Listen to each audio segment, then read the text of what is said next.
up? It's Brittany. Welcome back to my channel. I'm really excited you're here today because we are going to be covering how to cook one of my favorite winter squashes, and that is spaghetti squash.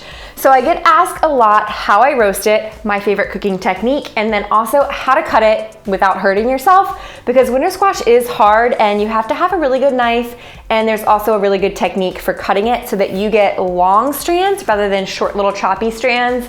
And the roasting technique I use makes it so it's not super watery. And if you Googled, you could find other techniques of how to cook spaghetti squash, but honestly, I think this is the best method. So let me hop right in. I'm gonna show you how to cut it and then how to roast it. Okay, so to get started with cutting your spaghetti squash, the first thing you need is a really good knife. We have this kind of chef's knife. It's from Shun and we love it. It's super sharp, and I think this is key to not hurting yourself, is to have a super sharp knife. So the first thing you want to do is cut off this little knob at the end. So I'm going to go ahead and get in there, and you do have to use a little bit of muscle because spaghetti squash is hard. One tip, that if you want to soften it up a little bit, you can poke holes in it and microwave it for a few minutes just to soften it a tiny bit. But I usually don't use that method. And the way that I cut it, I do not cut it lengthwise, unless I'm gonna make it for a specific recipe like my tuna casserole, which uses boats, and you have like the tuna casserole inside of the spaghetti squash.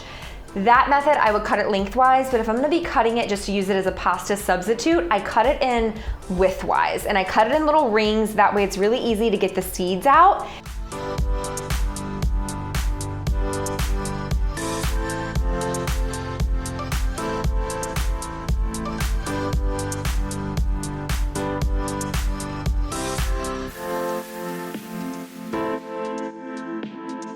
So once you have your rings cut, you can scoop out the seeds, and I really like using a grapefruit spoon for this because the serrated edges makes it super simple, but any spoon will do. So just take your seeds, put them in a bowl and discard them, or you can save them and roast them up later.